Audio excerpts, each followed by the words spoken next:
Hi, I'm Jim English. I'm the faculty director of the Humanities Forum. Welcome.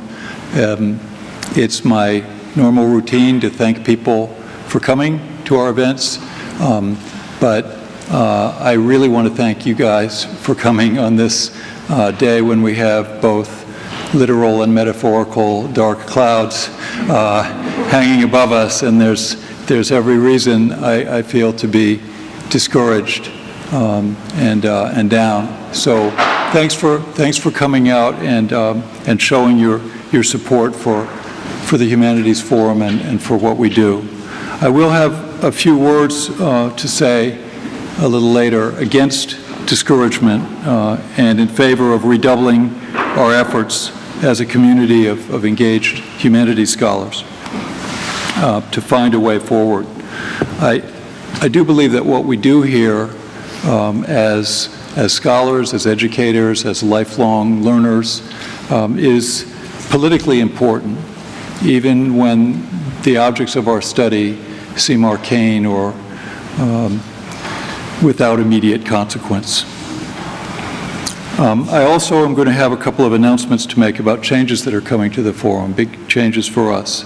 But that will all be later on at about 6:20 or 6:30 after we conclude our conversation with Mary Ann Caws. And it will be the segue when I make those remarks, a segue to what will be an edible and drinkable extension of Dr. Caws's lovely scholarship in the Modern Art Cookbook.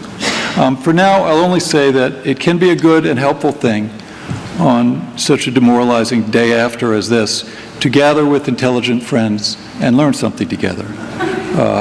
We're 8 weeks into our series on translation. It has ranged very widely from the struggle to translate tribal peoples' place-based beliefs into effective political action, to the translation of human social behavior into algorithms governing live-in robotic companions for autistic children.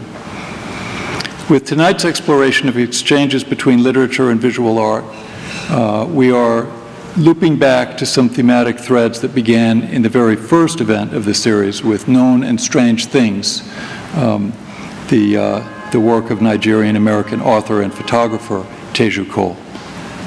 It has been an innovative and thoughtful program thus far, and for that we can thank this year's topic director, Bethany Wiggin.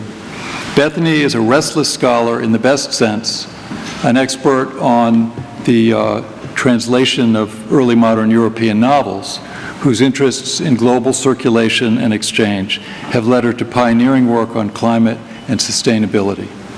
Bethany is Associate Professor in the German Department and Founding Director of Penn's Program in Environmental Humanities. Please welcome her as she introduces our distinguished guest today.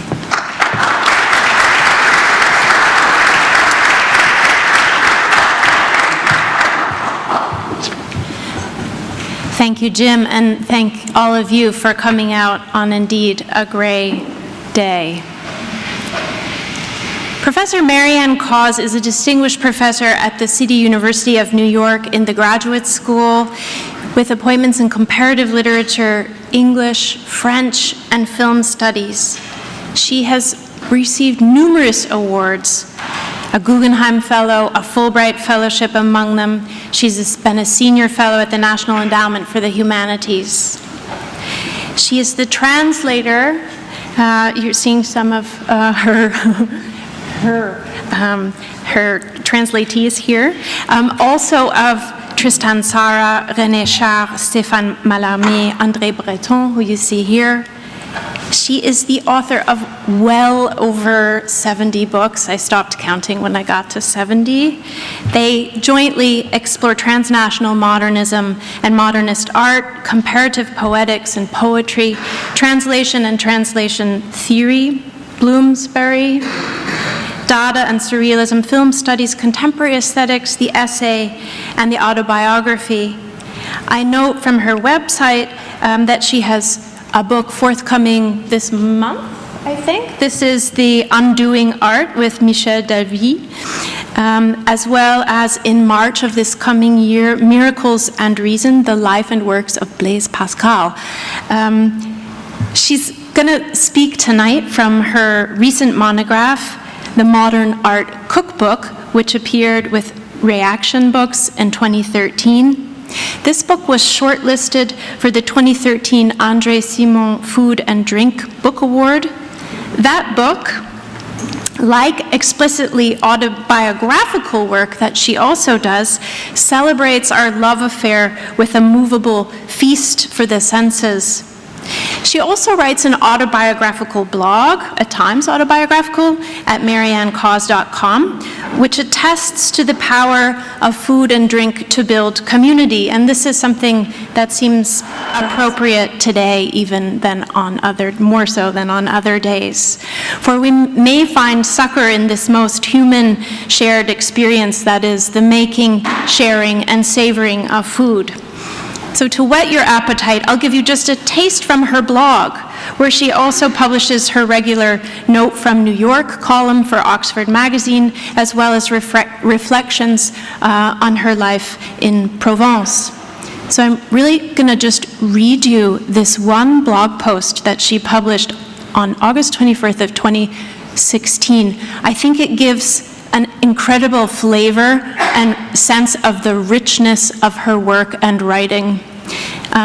It has something of a Dada feel to it, which I particularly find productive and constructive today. So I'm going to read by way of introduction to Professor Caws. Heavens above, when things so happily crowd up and around, I totally forget I have a blog, and of course forget Facebook and such. But today, I saw my young friend Julie at our neighboring cabanon, well, down the road a piece, and she reminded me about such things. And since it is, when I get up, always in whatever you would think the middle of the night is, 'tis the perfect moment to remember. So, backwards, we had this great Sunday lunch repast, apéro, at this neighboring cabanon. Wow! With oysters and shrimp and barbecue and caramel spice coated chicken, etc., etc. And then pink wine with longtime friends in the village and all that.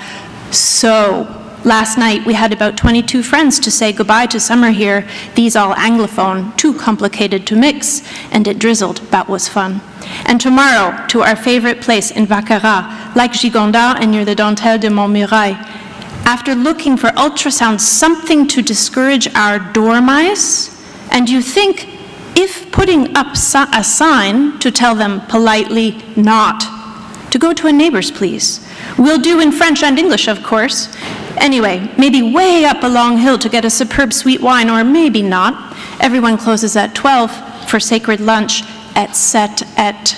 So, I turned in my Jean Cocteau to be published in Paris. So we went to the Cocteau museums in Menton. Wow! His drawings of opium cures and suffering, and my Pascal coming out in London in March, and have to teach film and art and speak at NYPL on Dada Globe and so on, then get talks ready for Penn and Athens and Nagoya. Settling down in New York is something else again. Back to bed, perhaps, but forgot the major thing, Matthew and Emily getting married right after we get back to US Day after tomorrow, and big deal, thinking nada, surf, and all that. Wow. I, for one, know I am hungry for more. Professor Mary Ann Caws. Wow. So I'm so pleased. You wonder why Breton is up here, not a lot about translation. But it seemed to me that the most important thing I could say to you before I say anything is I fell in love with surrealism because of this guy's face. And that sort of changed my whole life. Once I met a face I loved, then I wrote on it. And that has happened in everything else I've ever done. And I just wanted to say that to me, biography or writing anything about anything is really about liking what you're doing. And that has been really important, and I do believe that that's about what you choose. So obviously when you have to be commissioned to do something, like Dali and other people I've talked about, that you don't get to choose. If you're commissioned to do something and you kind of want to do what you're commissioned to do, you do. But I just wanted to show you, as you see right there, Monsieur Breton, and I never met him, and I'm glad I didn't, because I probably wouldn't have liked him. One of his wives, his third wife, whom I adored, said to me, well, you know, he was all puddly in the back. You know, he'd walk across, and he was sort of like that. And then, didn't matter so much. Okay, well, you know who that is.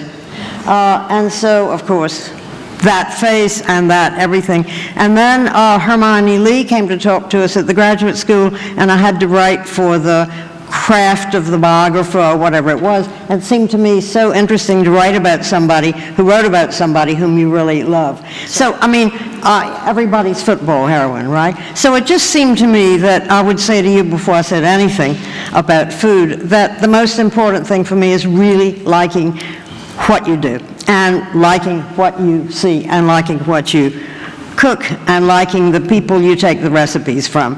And that was important to me because there were a lot of recipes from really terrific recipes, really terrific people. I don't like their faces. I can't use their recipes. So, very simple. I really believe that you have to love what you do. A biography of... Okay, well, this is... yes. Okay, this is the person I moved to France because of, and moved my whole family, and then I changed families, but I still moved them all back over.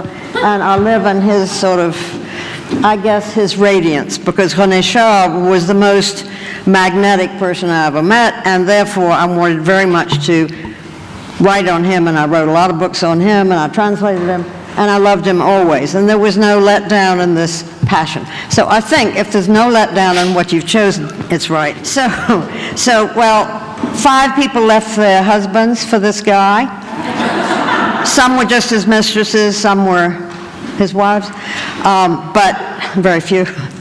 And the one I translated a great deal with never became his wife, and that's a whole nother story. And the one book I will not translate, I really will not translate, is a book about how the person I translated with, daughter, age 6, saw her mother go off with René Char wearing a red dress. And this book is an amazing book. And the title of the book in English would be Swept Away, or, you know, swept off, swept away, and impassioned. And so she, my friend Tina Jolas, went off with René Char, and the rest of the family sort of never got over it. So that is a book I will not translate, even though I find it fascinating, because in a way it isn't just gossip, but it's too close to the heart. So I don't translate things that are very close to the heart, except I will read you one poem of his, and he is close to my heart. Yes, got it. Anyway, this is the book I want to talk about. So this Modern Art Cookbook I did 2 years ago, and it took, get this, 3 years to get the permissions for the recipes which come from, you know, Matisse and Mallarmé and Cézanne and so forth and so on. But the problem was getting the permissions, and I won't dwell on that, except to say that if you ever do a book, as Wendy knows, what you have to worry about, maybe first and certainly longest and certainly most importantly is the permissions. Forget what you're going to say. If you don't have the permission, you can't do it. And I will just tell you that I did a biography of Salvador Dali, whose writing I like more than his art, and that's a whole other thing. But I did it not because I like his face, but because I like his writing. And one day before the book was going into absolute final proof, I still didn't have permission from the Dali estate to use the images. So I said, right, so I guess we'll just have pictures of Dali. I mean, like, who cares about his art? And then they panicked in Spain, and they got through the next day. But it was like, that's the kind of thing you don't want to particularly get involved in. Okay, I'm here to do this. So the reason I did this book, and let me just start with this because this is the real reason, is that my grandmother, who was a painter, said to me, if you go to any museum, you can only say 3 works of art. So every time I went to the Met or anywhere else, I had to choose the works of art first, because otherwise I was going to get stuck with Rosa Bonheur or somebody now I like, but then I didn't. And so I had to choose. And my grandmother had this that ginger jar, see that ginger pot in the middle? My grandmother had one like that, and I thought, gee, this is wonderful. Me and my grandmommy, we can go to the Met and we can look and see this thing. And then eggplant. And then you thought, is there any recipe with ginger and eggplant? I couldn't find one anywhere. And then right when this book was coming out, somebody said to me, well, of course, we in Collioure always put ginger with our eggplant. So it's kind of like, serendipity that you find what you really want to talk about. So because of this, I did the cookbook. Because what I wanted to do was reading in the kitchen, and a lot of the stuff is reading about what you will be cooking. I mean, it's more interesting to me to be reading about it in a way than cooking it. I like to read the recipes and sometimes have someone else cook them. But that's just the way that is. Okay. So let me just say that, of course, you can have all these wonderful still lives. You don't have to cook everything from them. I find Chardin, the objects, the beautiful copper, are so wonderful that I wanted to do a whole thing in here on what are the beautiful things to cook in. I didn't do that because there wasn't room, and besides, there it is. You can just look at the Chardin. I didn't have anything to say about it except to say what you cook in Provence and a Thion, and so I went on, and then I thought, this is not something to go on and on about. So I'll just show you how beautiful that is. How beautiful it is that things fall off the table, fall into your space, and that's what I really cared a lot about. This is a friend of mine, and I was amused at something I will show you later. The young guy said to me, who are the people in your cookbook so that you can use some of my art? I said, well, there's Cézanne and, Matisse and, Van Gogh and so. He said, and Jacob Collins. He said, Jacob Collins? I will be in it. So Jacob Collins, who is like the age of my son, he's like, 48 or something. This is his very, very beautiful, I think, cheese. And then everything that he does sells immediately for much more than any of us could pay for a work of art. It seems very remarkable to me. So I'm showing you this because of course, Proust, because you know the whole story about the bunch of asparagus, and he had been commissioned by Frucy, the friend of Proust, to do a bunch of asparagus, and he felt he was overpaid, so then he sent the other asparagus. So the point was about using the asparagus, I had to find a perfect recipe that would be, perfect for that. So I gave a Georgia O'Keeffe recipe, which I'll give to you. It's the least complicated you can imagine. You take a bunch of asparagus. She grew them, then she went out and picked them. Butter or oil, herb salt, and freshly ground pepper. Are you ready for this? It's a really complicated recipe. You wash the asparagus. You remove the sand. You cut the woody part of the stems off. You keep the asparagus in long pieces. You steam or saute it, and that's it. So none of the recipes are much shorter than this. This is pretty short. And I don't do the Julia Child sort of thing, see page 453 where you've made the sauce that you're going to serve on page 95. I don't, it's not that kind of book, happy to say. And because I love oysters and I'm married to somebody who is passionate about oysters, and we go to the oyster bar in Grand Central all the time, I have a lot of recipes about oysters. So, of course, from A Moveable Feast, since Jim quoted a Moveable Feast. This is Hemingway, of course.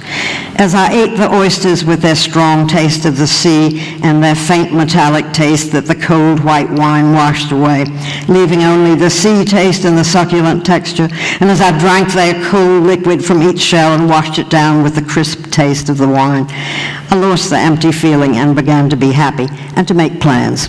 So I thought it was nice to sort of go towards the beginning of the book to make plans. The book is arranged, it's okay, I'm not selling books, so, this is not an ad, except it was such fun to write it and figure out how you're going to put the recipes. So first it comes what you eat first, and then what you eat in the middle, and what you eat at the end. And let me just say that I had a great problem, because the editor for whom I did this, and I did the Pascal film, I've done 6 books with this guy, he hates ice cream. So I was not allowed to put any ice cream recipes in here. And you will think that it doesn't matter that much, and you can just say, you know, up yours, I'll just do it. No. So that's why there are no ice cream recipes. There are a lot of fruit recipes. Lots of oysters. So there are like 6 pages of oysters because I like the texts about oysters. I like all the show of oysters. I think yeah, there you have, well, we've gotten to soup. Let me go back to my oysters. Well, anyway, after this, there are a lot of other oysters. And the thing that appeals to me about somebody like Mary Kalman is you have everything there. You have everything all together. So by the time you get to a whole table with a big spread of things, you can give any kind of text you want. And I do. So I would like to read you some of a Robert Hass text. Some of you probably know the poetry of Robert Hass. Well, you have a treat in store for you. And this is called Christmas in August, and it relates to this, it seems to me. And it's about California, where we don't live right now. Towns on the northern California coast are foggy in August, with shafts of startled sunlight, sometimes in the afternoon. It's hard to know what season you're in. So in the market this morning, idling past the sacks of corn flour with my cart, a snatch of the lilt of Spanish came into my head.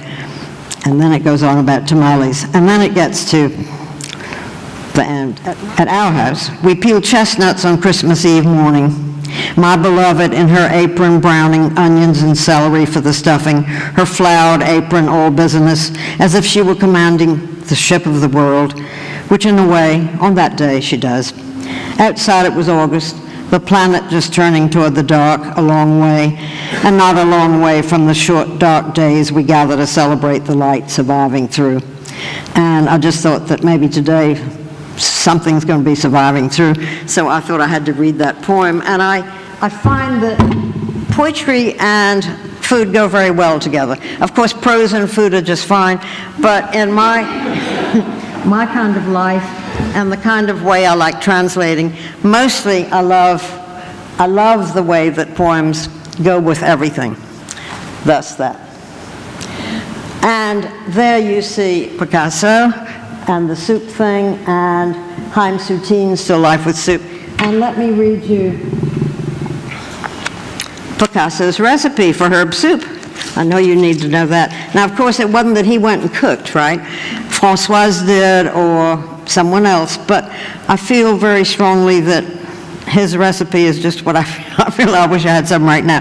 2 bunches of radishes, 2 handfuls of chervil, 1 bunch of sorrel, 2 cloves of garlic, 2 soup spoons of olive oil, 1 egg yolk, 6 slices of toast, optional, salt and freshly ground pepper. And then it just goes on about what you do, and you remove the green. It's not that any of these recipes tell you something you don't know how to do already. It's just that it's fun to read them. It's fun to read Picasso and look at Picasso. That's my whole point here. I like to read something that goes right along with it.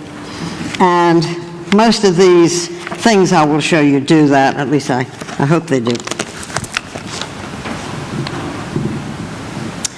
I'm just showing you these because I really love it. The Voulon, there's a wonderful piece in Henry James about butter consuming miles and pounds of butter. And the thing on the left, the butter on the left, seems to me so wonderful. And William Scott is one of my very favorite artists. I find the symmetry of this so truly perfect. So I couldn't resist it, and I didn't resist it. In fact, there's very little in here that I resisted. Someone once asked me, another talk I was doing this, I guess, at the public library or somewhere, are there any recipes in here you hate? And I said, yes. And I won't tell you which it is because then I made it differently, and I changed, it was about, oh, I'll tell you what it was. It was Helen Frankenthaler's recipe for you serve this whenever somebody's coming over, and it's caviar and mushrooms. And the problem is I probably used the wrong caviar. You should probably use red instead of black, or the mushrooms were wrong. It was execrable. It was horrible. And then I thought I should never say it again, because then the next time maybe you make it differently and sorry. But in general, I have not changed the recipes a lot. So you get exactly what you see. Yeah, so as for Dali, so you know, I don't love this face, but I love this particular thing. That sea urchin is when he's playing William Tell, and he didn't like his daddy, and so his daddy was supposed to, shoot this off his head. And when Dali, the one thing I like his excess. I like his excess a lot. The one thing that he enjoyed doing was eating sea urchins all day. It's called a gatturado, and you just eat sea urchins. It seems to me kind of nice. And about 2 weeks ago, I was on Hydra, that island near Athens, and they gave me sea urchin pasta. It was fantastic. It was pasta and a little jar of sea urchins along. Now, I didn't think back to Dali, but I thought that maybe I would say to you that sea urchins I love dearly. And that, of course, is fake. I mean, everything about Dali is so wonderfully fake. He was a, fake genius, but he was a genius, I think, especially in the writing. And if you haven't read what he wrote, not what Gala made all neat and everything, he wrote only in French because he was brought up by French priests. And so his French is all misspelled, but it's delightful. And it's been published like that, but then Gala made it all neat, so that's just really too bad. So there she is doing her leering behind him. I think it's very funny. I think if you don't have a sense of humor, you shouldn't cook anyway.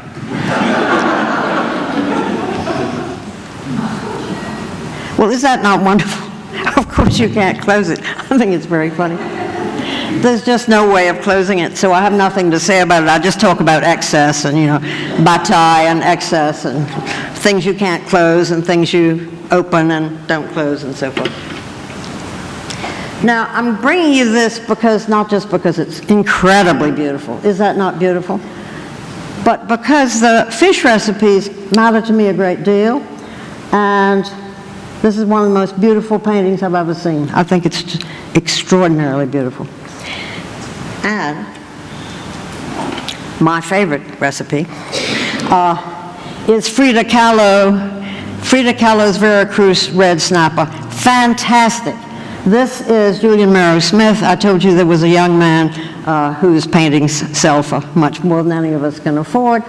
And this is his red snapper, and he's the one who said he would be in here because Jacob Collins was in here, and I thought that was just funny. Matisse and the rest of them don't matter. The person mattered was somebody his own age. That makes some sort of sense.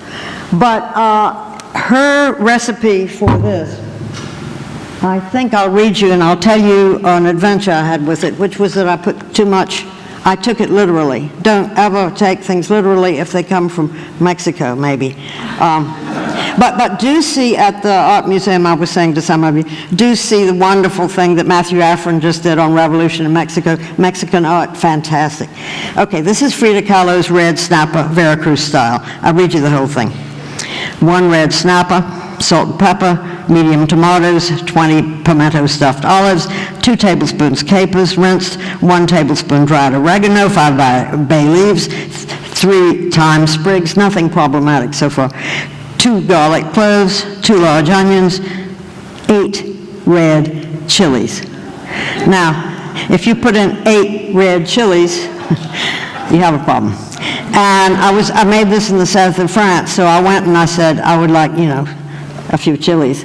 They said, and they said, if you use 1 chili and you grind it up with a mortar and pestle, and you put a few of those grains on it, it will work.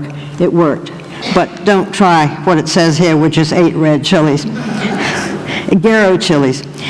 And olive oil. And so you dry the fish and you put the stuff on top and then you bake it. But my point here is that if it says, you have to use your brain, even if Frida Kahlo ate very hot food, you might not want perhaps to make exactly the same thing. And then I just thought it was fun to look at recipes of lobster and such.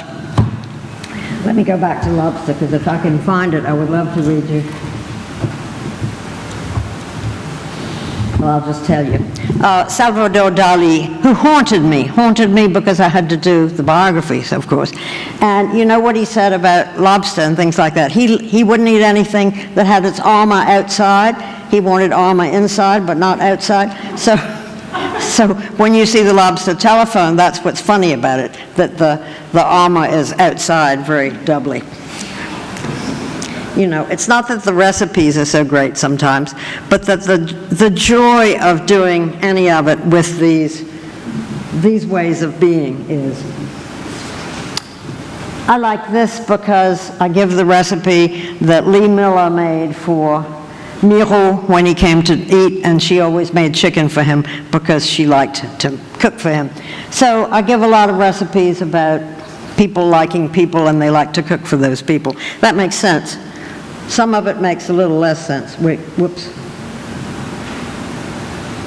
Okay, what I wanted to do here was to talk about the problem of quince. So when quince comes up, and if you can't get quince, you can use that wonderful sort of apple that is green, and it looks like quince, and it tastes like quince. And I'm just showing you this because I find it so beautiful. Every place I go, I have a reproduction of this on my wall, including in Provence. And it just seems to me that the balance of it all is superb. I'm also showing it to you because of the cucumber. And Robert Hass wrote this wonderful poem about a cucumber. It's called Poem with Cucumber. It's pretty exciting. And it seemed to me that if I was going to do a lot of stuff with poetry, which I do in here, that if it has an ingredient, a real ingredient in it, that I would have to use the real thing. And so I try to do, if something says poem with cucumber in it, the cucumber there. But many times. So it seems to me that that's probably the way you want to go. Now we have a little problem with the pasta thing because the futurists, of course, hated pasta, and so there was no way of me getting any real photograph of somebody like Marinetti eating pasta, but guess what? There was one. So finally somebody sent me, and he has his head plunged in the pasta, though he keeps saying he hates pasta. I think it's funny to think about what it is you're not going to be saying and then do it anyway. So there's a lot of that. This I gave because I couldn't find any recipe for potato salad. I couldn't find anybody. And then in La Règle du Jeu, guess what? There's a whole, I'll show you.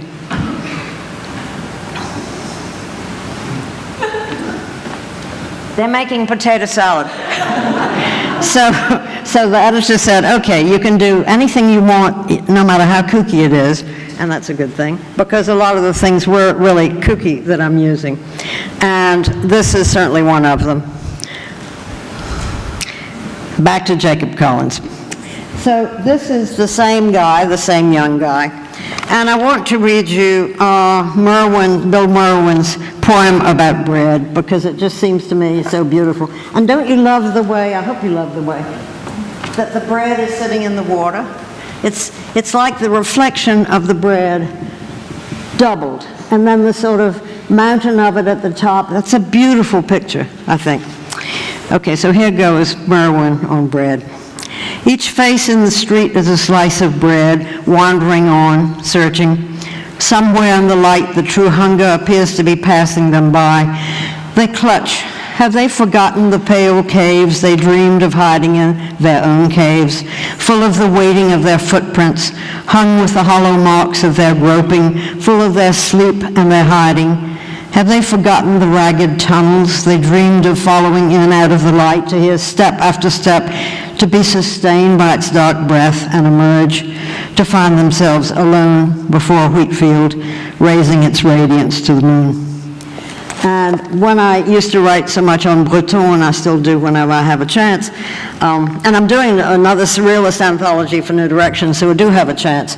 But I remember his saying, you know, paintings now have to hold up against the wheat field and against starvation. So it's kind of like saying the moral issue of anything we write or care about is intense. And I think that intensity somehow has to come through anything you write or care about or do or sing.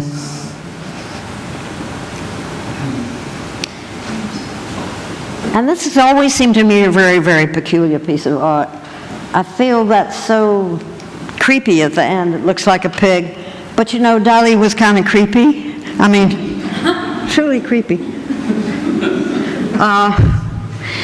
I wanted to bring in cheese because, you know, when we get to eating everything, then we eat cheese at the end. And I thought it was sort of fun to have exploding cheese. And actually, day after tomorrow in Japan, I'm talking about exploding erotics exploding. So I was just thinking, what explodes beautifully? Well, that's a beautiful explosion. And here comes something I want to say because it struck me as difficult. I was in Paris and the editor phoned me from London and he said, by the way, we have to, I want to use this painting, he said, and so you have to get me by tomorrow, of course, a really wonderful recipe about pears from a really famous artist or composer or something. And I couldn't think, what in the world was I going to do? So I said, maybe Eric Satie, Trois pièces en forme de poire. And so I said, can I just use a musical score? So I love the fact that you can be flexible enough with what you're doing to use pears in the middle of a musical score and to use potatoes from a film. So that's why I enjoyed doing this book. I'm coming to near the end, and I wanted to read you something about quince first. Before I even get to plums, I wanted to say something about quince. Because the quince thing that I was telling you about, I said, you know, if you don't have a quince, what are you going to do? There are more recipes for quinces in France than you can imagine. And this one, I'll just read you the contents, seems great. And then I'll get to the plums. And this takes pears, lemon, clove, vanilla bean, liquid honey, or powdered sugar, and you choose the pot and you put the pears standing up and so forth. It seemed to me quite wonderful when I couldn't get quinces in New York that I suddenly found a pear that was called a quince pear, and then I found that is its name. But it was coin, of course, in French. And many of these, we're talking about translation, these recipes had to be translated from French, most of them, because the Cézanne that I showed you in the beginning, the Cézanne with eggplants and ginger, the reason I wrote the cookbook was not just that I loved that painting, but because I found a book that was not, many of these books weren't translated into English, so I had to translate them and then translate the English and the American equivalence measures. And the book in French was called La Cuisine selon Cézanne. And I loved using La Cuisine selon Cézanne, you know, cooking like Cézanne, because of course Cézanne didn't cook. What Cézanne ate mostly was olive oil and potatoes. But his cook loved cooking for him and loved cooking for the people who would come. And she called every vegetable she would choose affectionate. She would say, in X the market has affectionate vegetables. So I thought that that was a kind of nice thing to deal with. And so I dealt with a lot of affectionate things. It seemed to me that to bring something like this and talk about brandy was important, because at the way I really wanted to do the book was to put the wines that I find important with the recipes and finding important. And then I had a friend who wanted to do it for vegetarian cooking, and that seemed to me much more difficult. That just was not going to be working. I want to read you about brandy. Three brightest blessings of this thirsty race, whence sprung and whom I don't propose to trace: pale brandy, potent spirit of the night, brisk soda, welcome when the morn is bright. To make the third combine the other two, the force of nature can no farther go. So, as well as William Carlos Williams and the plums, forgive me, they were so cold, it seemed to me that the brandy feeling should come through the end of a book, because then it's about drinking and what you drink and why you drink it and who you drink it with, which of course is the point. And right now I'm about to do a book on gatherings, like artist gatherings, and what you eat at the gatherings and how that brings you together around the table. And so I'm very excited about that kind of thing. It seems to me that drinking alone in a cafe is not quite the same as drinking with a lot of other people. I'll read you a drinking song. This one is by Yeats. Wine comes in at the mouth, and love comes in at the eye. That's all we know for truth before we grow old and die. I lift the glass to my mouth, I look at you, and I sigh. That seems so perfect for that. And then I give a lot of, not ice cream, but cake recipes, and I thought that Jeff Koons' cake was great, and Joseph Cornell, whom I loved doing the biographies of, cared a lot. You know, he would go to a Horn and Hardart, and he would look out the window, and then he would go by, and then we'd come back and look at a slice of cake, and if the cake was not there anymore, he was enormously upset. I love that kind of upsetment, and it's like that.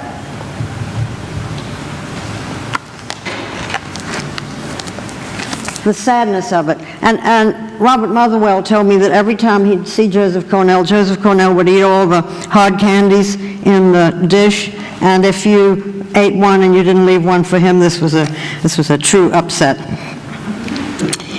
But about desserts, let me read you Edna O'Brien. The only thing my mother had eaten at the wedding was a jelly made with milk. We tried it the following Sunday, a raspberry-flavored jelly made with equal quantities of milk and water and then whisked. It was a beautiful pink tongue dotted with spittle, and it tasted slippery. And that sounds dreadful, and this looks pretty dreadful, but I think the feeling of it is very strong, and I think the feeling of some of these things is more important than the making of the recipe, which is, of course, why I believe in reading in the kitchen. And I do give, for example, Emily Dickinson's recipe for gingerbread, because it seemed to me so interesting to have this person we revere and see what she really enjoyed eating and cooking. So there's a lot of that. But I can't stand Jeff Koons, and I'm bringing you the cake because I thought it was fun to read you the thing about spittle and all that along with it. And some of them are wonderful, wonderful. So if you like sweet things, as I do, then I think it's really good to accompany them with wine, because that makes them taste better. And let me read you Ogden Nash, a drink with something in it. In fact, maybe I should go to the martini. Wait, I'll do the next one. Let me read you the one about martini. He has all those wonderful drinking songs, but this one is specifically about that one. There's something about a martini, a tingle remarkably pleasant, a yellow, mellow martini. I wish I had one at present. There's something about a martini ere the dancing and dining begin, and to tell you the truth, it's not the vermouth, I think perhaps it's the gin. So instead of giving a recipe for martini, I thought it was more fun to give a poem. And the one on the right, the whole vermouth and the way that you drink anisette and the way you used to go blind through drinking anis and all that, seemed to me important. And more important was that a lot of these things I had to find from anonymous people, so they aren't all famous, I guess. But this one is, and let me read it to you, absinthe. Absinthe. God, do I love you. When I drink you, I feel I'm quaffing the young wood's soul in the lovely green season. Your fresh fragrance, this is a terrible, I did this translation, it's terrible, but I would do it again now. I do translations as we all do who translate. You translate them, say every 10 years you translate something again. You know, like writing, I've written, I don't know how many pieces on the Golden Bowl, 10 years apart, each of them. I think it's really good to go back to what you're doing. Anyway, I would do this differently now, but let me go on. Your fresh fragrance sets me off, and in your opalescence I glimpse the heavens peopled so long ago, like looking through an open door. What does it matter, O haven of the damned, that your hope is vain if you call my desire? And if you, before I die, can help me stand this life by getting used to death. And that's about absinthe. And it seems to me just so perfect, you know, it makes everybody blind and all that. I don't think it really does. I love drinking it. I'm not totally blind. So It is a good thing I have my glasses. And what to say about tea? I don't have much to say about tea, but I have a lot to say about coffee, and I'll end on a coffee thing. I think this is one, by the way, I think that this particular painting is one of the most beautiful paintings I've ever seen in my entire life. And I love the Bloomsbury Group, yes, and I write on Virginia Woolf, yes, and it's my very own cousin who saved Charleston Farmhouse, yes. And I think that Duncan Grant, I think that he was an incredible painter. This is one of the most beautiful, most absolutely beautiful things I've ever seen in my life. And I just go to the Met and stare at it a lot, and as well as staring at it a lot, I want to read you about coffee.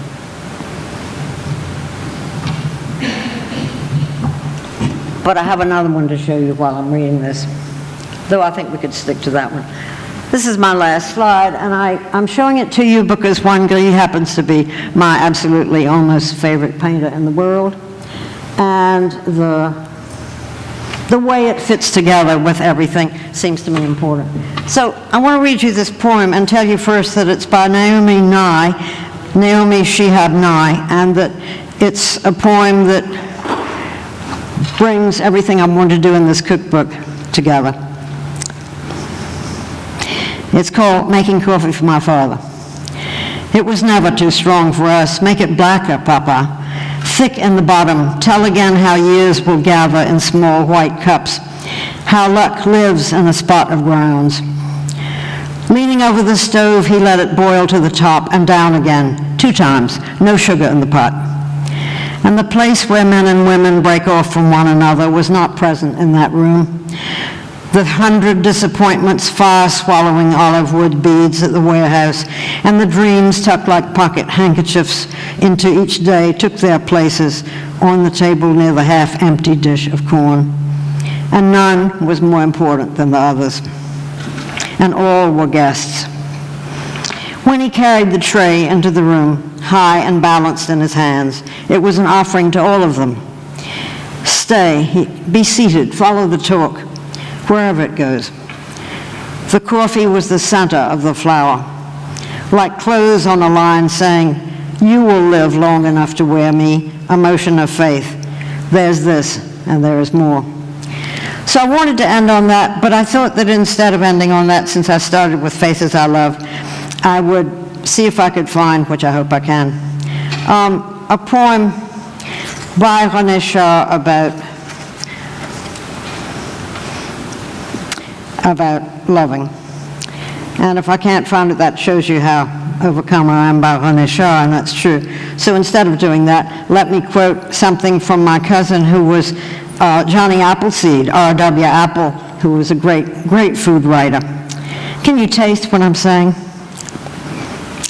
He would say, and then Philip Levine quotes this in August. Can you taste what I'm saying? It's onions or potatoes, a pinch of simple salt, the wealth of melting butter. It's obvious.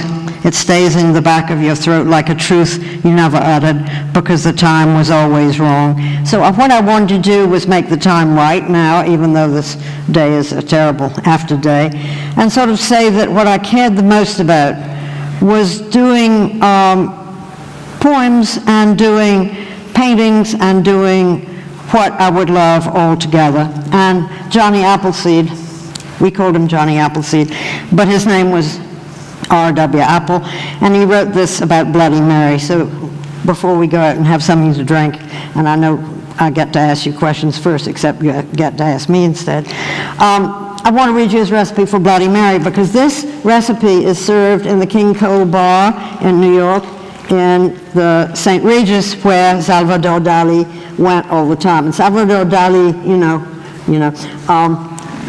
kept saying, I always have bells, and he would have bells in his pocket, and he would shake these bells. And I have a friend who finally said to him, what are you doing with those bells? He said, well, I want to be noticed.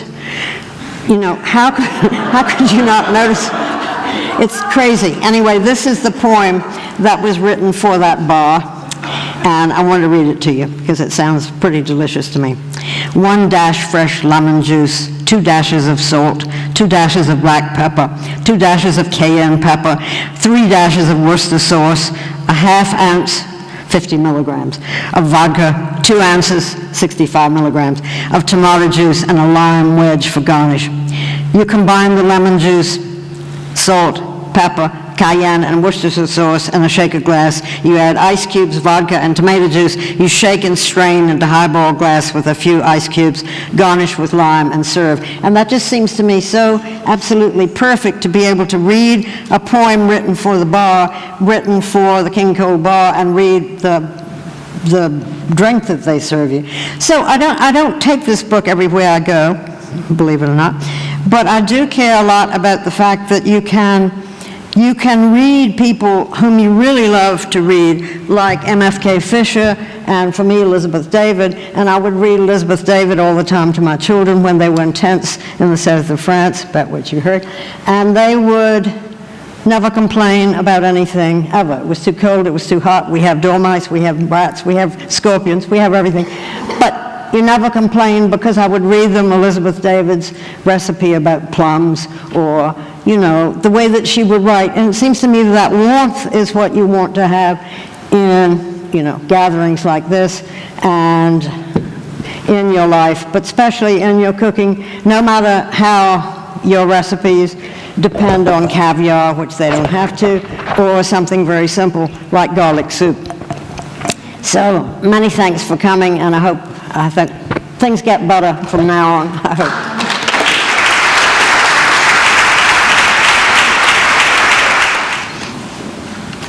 Mary Ann, maybe I can start off with, yes. with a question.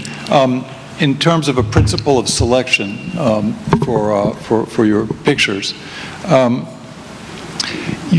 there's no painting, I don't think, in the book of something growing, something, a fruit on a tree, yeah. No or wheat a plant. field. Yeah, no, right. So, like, is there a moment So at which something becomes food as opposed to plant, or when it enters the sort of universe of cooking for you? Is that something that you thought about putting That's a wonderful question, Jim, especially because of Elizabeth David, who, you know, if you read anything that she writes about markets, and she goes to markets, and one olive is perfect, and it's so perfect to read. She also writes about, as George O'Keeffe, like the George O'Keeffe asparagus. You can see her going out and picking them.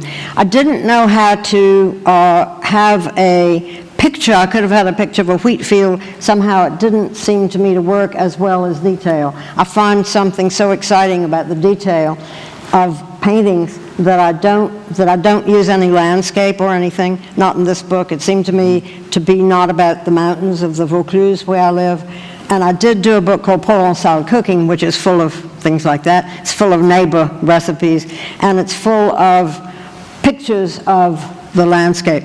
But I think it's a great thing that you asked, because the whole, what I would love to do, were I doing it again, not to worry I won't, would be to have a beginning about that, the growing, and then have the end about those cooking utensils that I got so excited about. Because, for example, in Provence, what you cook in is called a tian, T-I-A-N, and it's a kind of earthenware pot like this, and everything tastes better when you make it in it. So I think it would be great to have a beginning and an end. Actually, we didn't want the book to be too expensive, so by this time it was getting wieldy and unwieldy, and I think that it was important to me to put in as many poems as I wanted. But you're right, were I doing it again, I'd have some grass at least. Just to, not to monopolize the mic, but to follow up for a minute, our associate coordinator in the office, Sarah Varney, who has been out for the fall because she has a baby. She's on maternity leave. But Sarah does our artwork, and she's very artistic, and her husband, Jason Varney, is a food photographer. He's really sort of the great food photographer of the Mid-Atlantic at this point. And what a career! And one of the things that Jason does is distinctive about his work in that field is that he takes pictures not just of sort of the food with glycerin spray, on the table, but accompanies the chef back to the place where he grew up and goes with the mom out to the market and takes pictures, the sort of backstory and the context and the land and the market. So you end up getting sort of this, what you're describing as a sort of beginning to end of the. Wouldn't it be wonderful to have a book like that, Jim? He's done some, yeah. And with the recipes going along. Yeah. In the middle. That would be really great. Next book. Yeah, I was going to do a postmodern cookbook, but I didn't really get to there yet. There's a great deal of writing across the world, from England in the 18th century to Neruda, where food and sex are really, they substitute for each other. But you're asking us to introduce a whole strange medium in between called reading. Really? I like reading in bed.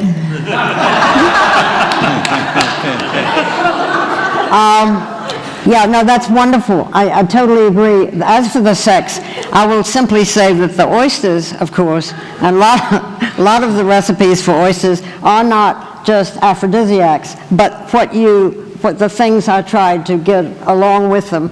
And like this poem of Shah, I do think it's funny, that's one thing I can't find. The poem of Shah will simply tell you, and then maybe, when we're having drinks or something, I'll find it. It was so upsetting to me because it's so beautiful. What it says is that the lady is sitting across the table with a gentleman, man, woman, not gentleman, lady, man, woman, and their ankles are touching, and she remembers that the bed is trembling in the other room. It's one of the most beautiful, sensual poems. And the problem is that when you're translating, I will say one thing about translation, since it's also about translation. When I translated a lot of poems of René Char, I had problems. I had a particular problem with a poem called The Nuptial Countenance, because this poem is a poem about making love. Nuptial countenance, what else could it be? And I had two problems with it. One is that the middle of it is very, very salacious and all that. And I couldn't get the word in English that would be the word for French plaisir, which of course means orgasm and coming and all that. So I couldn't use the word orgasm in this, highfalutin sort of thing. And so I said to René Char, I don't know, French, how will I translate that? And I translated as pleasure. He said, oh, well, I'll just rewrite the poem. And I thought, it's a little late to rewrite the poem. And then he said, and do you know who I wrote this poem for? Well, in the middle of this poem, which is a really beautiful poem, it says, I'll tell you in French, murmure de dos noir, so the murmur of her dark gift. Well, I knew perfectly well who the poem was written for. It was written for Blonde. It was written for the wife of Tristan Tzara, in fact, Greta Knudsen. I knew perfectly well. So he says to me, do you know who this poem is written for? And I thought, gosh, interesting she was a brunette. And so he went out to the kitchen and then came back and put his hand on my knee and he said, I got it, poetic license. And I thought, that's just so perfect. Of course, if you're going to write a poem about somebody's wife who is also your mistress, you probably might change the color of her hair, But it seemed to me so interesting to have this poem that I was worrying about, and I worried about a lot of poems, not just in here, but in all my translations. I worry about the tone, which it can be dignified and erotic in French, and I will be talking about erotic explosions in Nagoya day after tomorrow, and I'm thinking about how do you show pictures of erotic explosions, and it seemed to me that any way would be okay. It's just that you have to know what the audience is. And when you write a cookbook or any book, you don't know to whom you're speaking, right? You have no idea that they're going to say, what about sex and food and reading? But I agree. The most wonderful thing to me is to take something you really feel like cooking to bed with the person you really feel like being in bed with and have all three together. You can read the poem, have the repast, and so forth. And there's nothing, it seems to be nothing particularly embarrassing about sensuality, and that's the way translating people like René Char is. It's enormously sensual, but it's enormously gratifying that you can make of it what you want to make of it in English. And I don't think that he ever had to rewrite his poems. What I was not allowed to do, didn't do, was to put a footnote. I said, you want me to put a footnote saying that the word, we don't have footnotes. So you're stuck there. And if you're an academic translator, which I hope I will never be, then you would put a footnote. But if you put a footnote saying the word plaisir in French is a little stronger than the word in English, you think, oh my Lord, by this time you've lost the poetry. So I really am not in favor of putting footnotes, but that is a translating problem. We have it all the time. All the time. Thank you, Professor. That was great. You were making me so hungry and thirsty. Well, Jim has promised that we don't have to wait long. You brought to mind some other writers. Right at the end of your remarks, you mentioned the great M.F.K. Fisher, and I wondered if you'd say another word about her. But I also was thinking about Jim Harrison, who loved oysters and who died not long ago, and the great A.J. Liebling from the New Yorker, who also loved oysters. There's a lot of Liebling in here. So maybe you could just mention those people. And I'm so glad you brought it up. The Liebling is in here. Also, there's a lot of Henry James. The butter. There's a lot of Henry James and butter.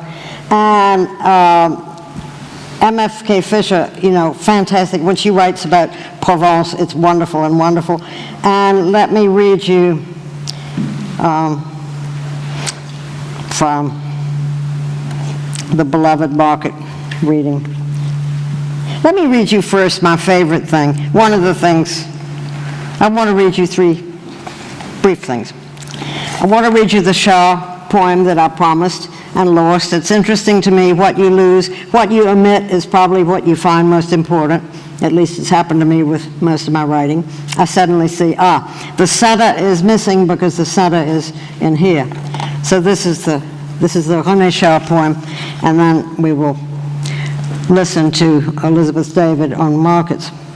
This poem that I was going to read you is called Secretly in Love, and I guess the whole thing about secrets, the reason I am did my book on Pascal, is that that Pascal, when he had his amazing revelation, religious revelation, he wrote it down, his memorial, and he sewed it inside his, pinned it, sort of, inside his jackets, and nobody ever saw it until he was dead. I think that is totally beautiful, the secret of it. So this is called Secretly in Love. She has set the table and brought to perfection what her love, seated across from her, will speak to softly in a moment, looking hard at her. This food like the reed of an oboe. Under the table, her bare ankles now caress the warmth of the one she loves, while voices she does not hear command her. The lamp's beams tangle, weaving her sensual distraction. She knows a bed far off awaits and trembles in the exile of sweet-smelling sheets, like a mountain lake never to be abandoned. And that just seems to me a perfect poem. It's just perfect. It's even perfecter in French, but I did my best. I'm tempted to read you one more thing about oysters. Let me read you the Liebling, okay, since you mentioned Liebling. This goes along with David Hockney's Snail. I obviously didn't show you all the slides because that would take a little too long. But there's a wonderful painting by Hockney called Snail's Space. So Snail's Space is, of course, about snail's pace, and it's also Snail's Space. And this is a poem by Liebling. It's not a poem, but it reads like a poem. This is from his Dietetics. It's prose, but it reads like a poem to me. We ordered a couple of dozen escargots en pot de chambre to begin with. These are snails baked and served for the client's convenience in individual earthenware crocks instead of being forced back into shells. The snail, of course, has to be taken out of his shell to be prepared for cooking. The shell he is forced back into may not be his own. of course. You go out and buy the shells, you know, and you put the snails in them. We get snails when it rains. You have to starve them, I'm afraid, for 3 days, and then you put them in the shells. Yes. The shell he's forced back into may not be his own. There's thus not even a sentimental justification for his reincarceration. The frankness of the service en pot, you know, in a pot, does not improve the preparation of the snail, nor does it detract from it, but it does facilitate and accelerate his consumption. Parenthesis. The notion that the shell provides the snail's authenticity, like the head left on a woodcock, is invalid, as even a suburban housewife knows nowadays. You can buy a tin of snails and a tin of snail shells in a supermarket and fill them with a mixture of nutted cream cheese and chopped olives. So I love the fact that, I mean, David Hockney is funny as he can be and witty as he could possibly, anybody could be. And I love that now he's doing his paintings from his iPhone, you know, is that wonderful? But anyway, so I thought that David Hockney's snail space went perfectly with the Liebling, so I'm so glad you brought him up. And if anybody wants to ask another question, I will look for the markets, because there's so many things that I love writing about. And Alice B. Toklas, and by the way, she was supposed, I was told last week, to be much wittier than Gertrude Stein, and Picasso adored her. He adored Alice B. Toklas, so I think that's kind of enchanting. That's not what we were brought up to think. And Wendy knows all about Gertrude Stein. And I don't think, I'll tell you what I want to end on. I want to end on, this is Robert House again, and it's about soup. Surround yourself with friends. Huddle in a warm place. Ladle. Eat.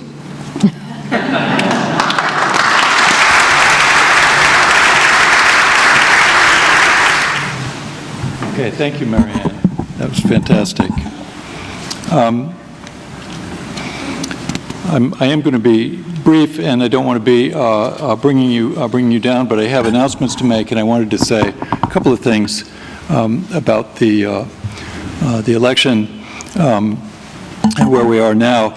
You know, the vote yesterday made starkly clear a widening gap between the college-educated and the less educated. The election has underscored the vital importance of a strong and engaged higher educational sector and strong humanities within it.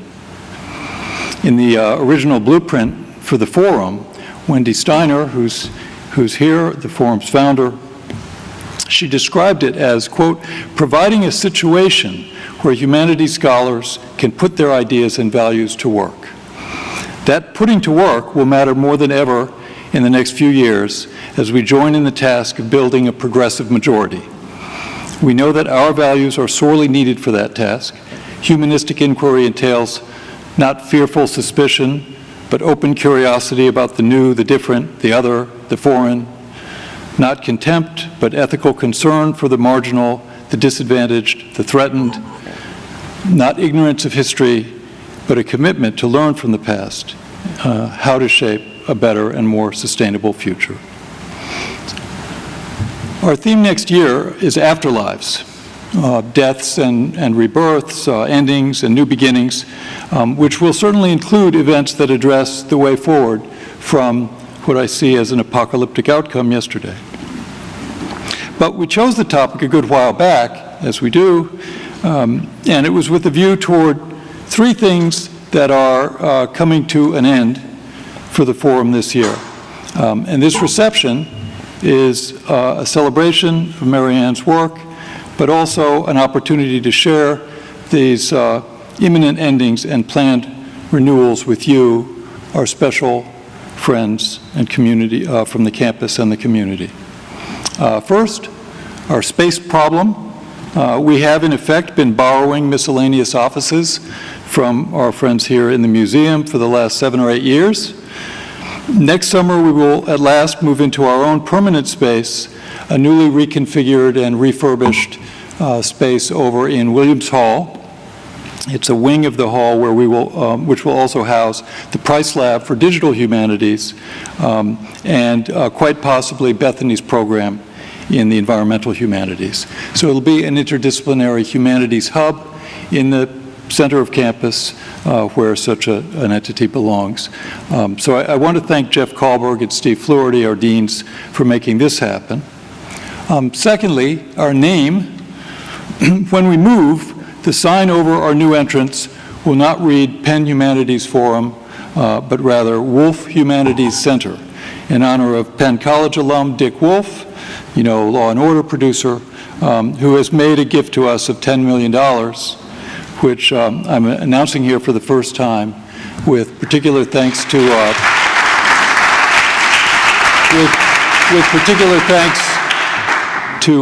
Jean Marie Kneely and Doug McCulloch in the Office of Advancement. And thanks, I should say, even more particular thanks to Dick Wolf, our benefactor, right? So that's good news. The third thing is not happy, but also not really unhappy either. It's a coming of the end of the career at Penn of our associate director, Jennifer Conway. Where's Jennifer? There she is, sitting in the corner. Jennifer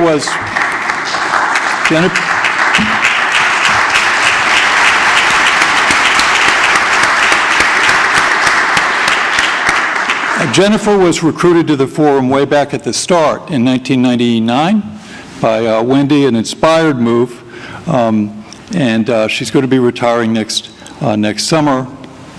Wendy will understand why I had planned my own stepping down from my role as faculty director of the Forum to precede or at worst coincide with Jennifer's departure.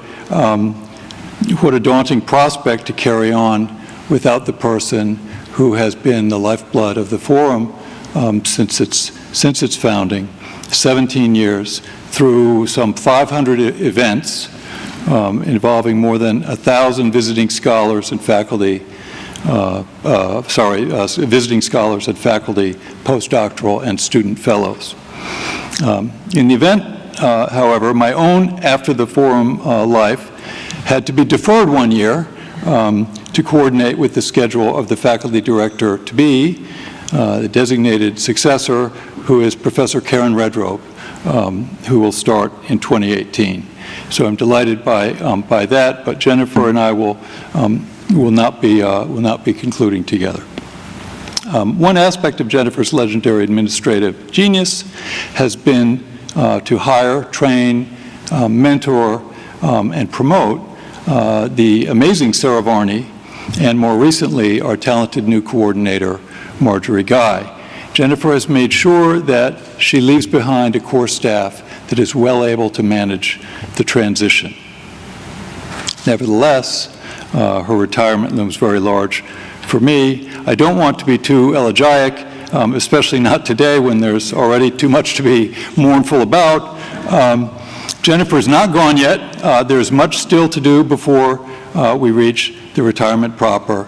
But I did want to say, meantime, let us take this opportunity to enjoy the reception that she has organized, to reflect with one another on our shared values and the work we do together, and to marvel at all Jennifer has done to nurture the humanities here at Penn, and to put the Forum in position really to do much good and to thrive in its afterlife as the Wolf Humanities Center. So thanks to Wendy, and thanks again to Professor Caws, and we can move out to the reception now.